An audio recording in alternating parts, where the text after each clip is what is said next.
Добрый дзень, мы працягваем размаўляць аб традыцыйным беларускім будаўніцтве. І тэма сённяшняга сюжэту гэта фундамент. Перад тым, як пачаць размаўляць аб фундаментах, трэба адзначыць, што першапачаткова хаты і гаспадарчыя будынкі беларусы ставілі увогуле без фундаментаў, проста на зямлю.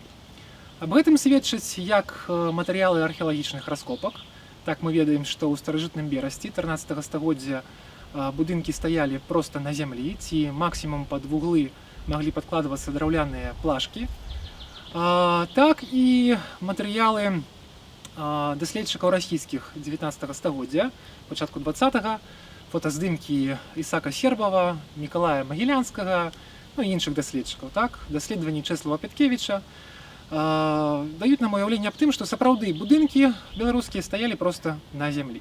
Гэта была асаблівасць не толькі Беларусі, на рускай поўначы таксама многія будынкі, нягледзячы на іх вялікія памеры, шмат'яруснасць, яшчэ ў 19 стагоддзі будавалі проста на зямлі, але асаблівасцю тых будынкаў паўночных была наяўнасць высокага падклету, так, які мог паступова гніць, і будынак, скажем так, паступова асядаў бліжэй да зямлі. Вось, без асаблівага парушэння сістэмы самого будынка, самой жылой гаспадарчай зоны. Што тычыцца Беларусі, то нават матэрыялы экспедыцыі музея архітэктуры і побыту 70-х гадоў, фотаздымкі сведчаць аб тым, што сапраўды ў пачатку стагоддзя хаты яшчэ дарэвалюцыйны перыяд будаваліся проста на зямлі. Звычайна для гэтага выбіралі роўную пляцоўку. Лепш за ўсё, каб глебы, канешне ж, былі сухія, так, пясчаныя.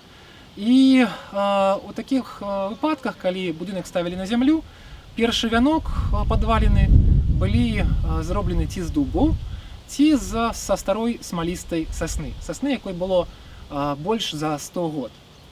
Яшчэ для падвалін вельмі добра было скарыстаць сасну з натуральнымі заганамі, так называемы асмул. Гэта дрэва, якое мае такія пустыя хады, якія ўтварыліся з-за гніення драўніны ўнутры. І дрэва ў такіх выпадках звычайна пачынае напаўняць гэтыя хады смалой, то бок так самалекавацца. І з-за гэтага вось гэты асмул быў вельмі смалісты і амаль што не гніў. І такі вось асмул маглі выкарыстоўваць, канешне, не для сцен, бо ён вельмі дрэнна апрацоўваўся сякерай, а вось як акурат для падвалін. Першы тып фундаментаў, пра які мы будзем размаўляць, гэта фундамент слупавы, ці на палях, ці на штандарах, на тумбах, па-рознаму называлі. Што ён сабой уяўляў?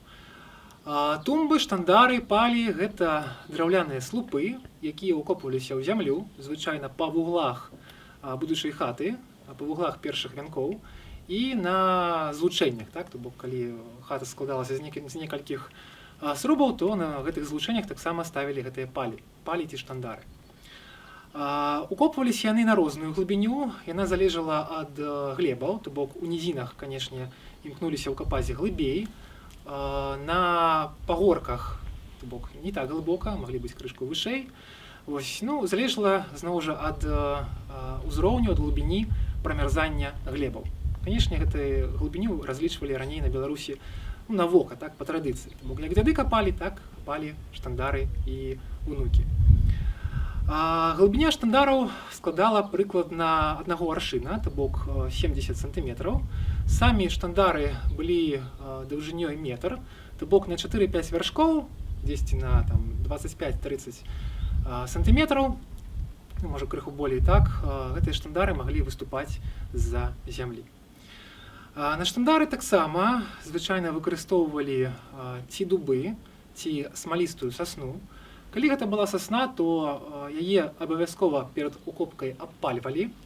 Чаму? Па-першае, агонь, высокая тэмпература, яна прымушае смале закіпаць, і закіпаючы смала яна купіруе ўсе капіляры, праз якія дрэва усмоктвае вільгаць зямлі.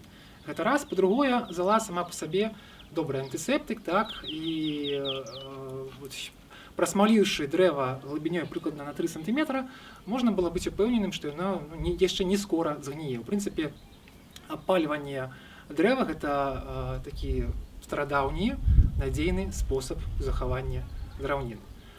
Калі штандары ўкопвалі, звычайна маглі падкладваць на дно крыжавіну, так, каб яна больш трывала стаяла, каб не паглыблялася ў зямлю. Звычайна штандары бутавалі, то бок засыпалі вакол яе гліну. Добрую гліну маглі ў перамешку з невялікім каменем, але звычайна гліна, не пясок, бо лічылася пясок, ён з'ядае дрэва, з'ядае сасну. Яшчэ адзін спосаб захавання драўніны – гэта кіпячэнне ў растворы солі, то бок у чане з вадой разводзілі, у чане з гарачай вадой разводзілі соль, распускалі да тых пор, пакуль яна яшчэ магла распускацца, і падтрымліваючы тэмпературу, апускалі канцы гэтых бярвенняў, то бок канцы слупоў, штандар, у раствор на некалькі гадзін. Гэта больш позні спосаб. Пасля перад укопкай яшчэ гэтыя канцы штандараў абмазвалі дзёгцем, і ўжо апускалі ў зямлю. Ёсць меркаванне, што лепш закопваць ці штандары, ці шулы, то бок нейкія стаўбы закопваць у зямлю, лепш вяршынай уніз, бо дрэва падпітваецца вільгаццю знізу ўверх, то бок ад камля да вяршыны. І калі перавярнуць, то так будзе правільней, так, то бок яно будзе менш усмоктваць вільгаць. Але насамрэч палешукі ў прыватнасці так не рабілі, яны казалі, што каб жыццё шло роўна, а не шыварат на выварат, як дрэва расце, так яно павінна ў зямлі і стаяць. Пасля таго, як штандары былі ўкопаны, калі на іх клаўся ўжо першы вянок, падвалены, калі яны былі выраўнены так пад узровень, прастору паміж штандарамі запаўнялі звычайна раней проста нейкімі калодкамі драўлянымі, невялікімі слупамі ці проста валунамі. У больш позні час пачалі паміж штандараў рабіць так называемую забірку, то бок бутавы камень на вапнавай, а пазней ўжо на цэментнай рошчыне. Дубовыя штандары маглі ўвогуле не ўкапваць у зямлю, а проста класці на паверхнасць і на іх ужо класці падваліну, то бок першы вянок. Звычайна для гэтага выбіралі роўную паверхню, пазбаўлялі яе расліннасці, так, верхняга такога глебавага слою, і ўжо выкладалі дубовыя плахі. Акрамя таго, роль штандараў маглі выконваць проста валуны вялікія, якія ставілі па вуглам будынка і па ўсёй прасторы, па ўсяму перыметру будынка на адлегласці прыкладна 2-3 метры, як у жылых пабудовах, так і у гаспадарчых. У прыватнасці, у гаспадарчых гэта выкарыстоўвалася часцей, то бок будынак стаяў на валунах. Наступны тып фундамента, найбольш прыбліжаны да сучаснага, гэта стужкавы фундамент. Як яго рабілі? Для гэтага па перыметру будучай пабудовы рылі траншэю, якую запаўнялі бутам у перамешку з глінай. То бок бутавалі глінай вельмі шчыльна, прыкладна да ўзроўню зямлі. Пасля верхні ўзровень стужкавага фундамента складаўся зноў жа валуноў роўных, вельмі так дакладна падабраных, злучаных на вапнавай рошчыне. Крышку пазней гэтыя валуны ўжо замяніла цэгла керамічная. Скажем так, гэтая асаблівасць была характэрна першапачаткова, канечне, для гарадскога асяродку, пасля для заможнага сялянскага. Для ўладкавання фундаменту было вельмі важна правесці вымярэнне. То бок вымераць паралелі ўсіх старон будучага будынка і прамыя вуглы. Якім чынам вымяралі прамы вугал? Тэарэму Піфагора сяляне не ведалі, яны карысталіся простым правілам 3-4-5. Што яно сабой уяўляе гэтае правіла? Гэта правіла з'яўляецца такім упрошчаным варыянтам тэарэмы Піфагора. То бок тры памеры, то бок калі у нас ёсць две сцяны, две стараны з памерамі 3 і 4, то іх будзе злучаць гіпатэнуза лінія памерамі 5. І ў якасці адзін гіпамеру мы выберем аршын, то бок прыкладна 70 сантиметраў у метрычнай сістэме.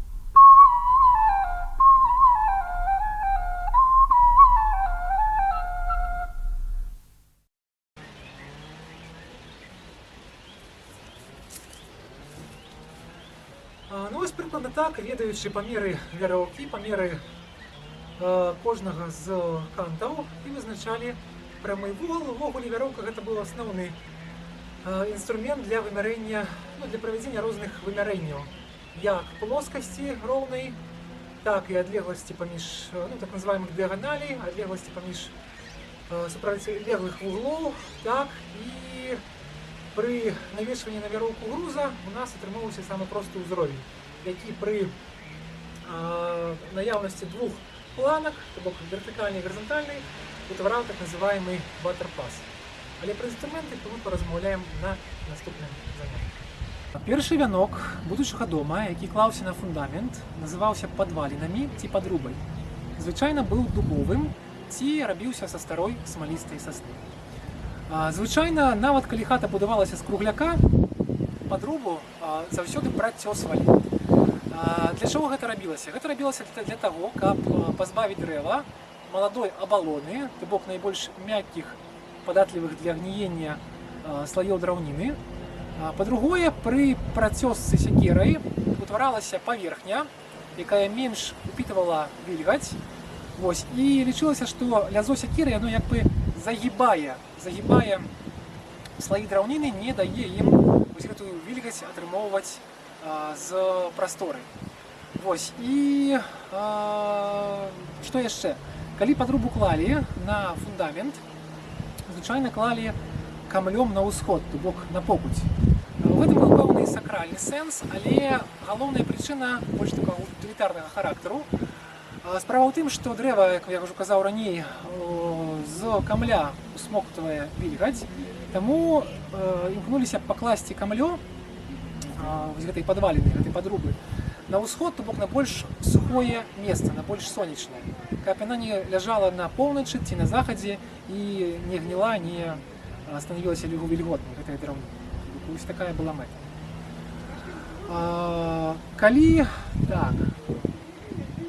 Нават калі дом быў з кругляка, як я ўжо казаў, не толькі нават першы вянок, а то і другі, і трэці нават маглі быць працёсаны.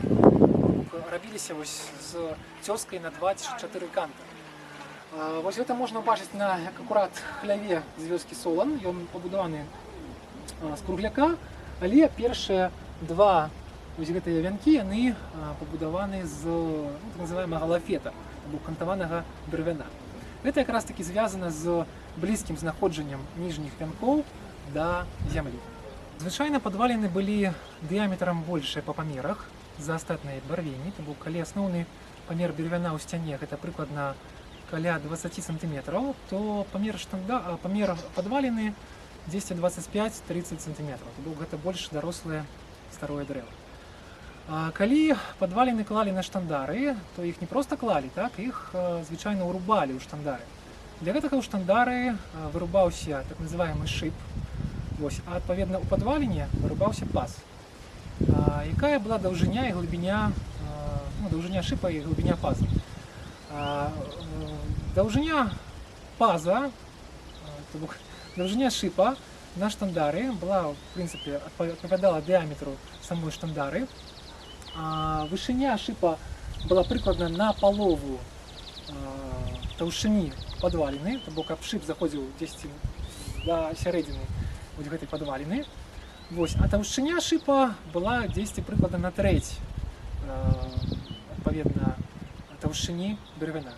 І вось такім чынам жа выбіраўся паз у падваліне, і штандара з падвалінай вельмі трывала умацоўвалася. Асноўны гідраілізацыйны матэрыял на Беларусі ў старажытныя часы гэта бяроста. Яе звычайна нарыхтоўвалі прыкладна ў гэты час, то бок у канцы траўня, пачатку чэрвеня, у той час, калі ўжо перастае хадзіць сок па ствале бярозы, але яна яшчэ недастаткова падсохла, у гэты час бяроста здымаецца вельмі зручна. І бяросту акурат клалі на фундамент, будь то стужкавы фундамент ці слупавы, а ўжо наверх клалі непасрэдна падвалін. Зараз гэтую функцыю гэтага гідраілізацыйнага матэрыяла выконвае рубероід, розны гудрон і гэтак далей. Вось, ну, у пачатку стагоддзя 20-го на вёсцы гэта была бяроста, а ў гарадскім асяродку так называемы толь. Гэта таксама рулонны матэрыял, уяўляе сабой картон, які прапітаны прадуктамі каменна-вугальнай вытворчасці. З мэтай уцяплення хаты вакол яе ладзілі прызбу. Звычайна рабілі яе неглыбока, то бок крыху карацей за ўзровень падстрэшша, каб са страхі не капала на яе вада, каб яна не гніла. Вышынёй рабілі прыкладна да сярэдзіны першай падваліны ці нават да ўзроўня пачатку другога вянка. Рабілі звычайна вось гэтыя прызбы толькі вакол хат, будаваных на зямлі, ці на фундаменце слабавых, каб не заметаў перш за ўсё снег у гэта месца, каб не марозны вецер не трапляў у хату і так далей. Прызба мусіла быць такім уцяпленнем для хаты, бо лічылася дубовыя падваліны, яны больш хутка прамярзаюць, чым сцены з хвоі. Таму з гэтай мэтай неабходна было, лічылася іх крышку уцяпліць гэтай падвале. Рабілі розныя канструкцыі прызбаў, маглі рабіць нават срубныя, вось невялікія срубы вакол хаты дадатковыя. Але звычайна гэта былі калкі, убітыя уздоўж сцяны, трох сцен, двух бакавых і адной тарцавой, так перавязаныя ці лазой, ці закрытыя дошкамі. Час распаўсюджання ўжо пілавання драўніны, то ўжо звычайна дошкамі, ці нейкімі плашкамі і так далей. І запоўненыя сухім пяском, перамешку з невялікім дробным каменнем ці ільняной кастрыцы. Такую прызбу ладзілі звычайна толькі на зімовы час. Улетку яе цалкам не разбіралі, проста пазбаўлялі вось гэтага насыпу ўнутранага, так, каб не ўтвараць залішняй вільгаці вакол падвалінаў, каб яны прасыхалі. Вось для гэтай мэты была патрэбна прызба, ну і акрамя таго, на прызбе вельмі зручна было улетку пасядзець.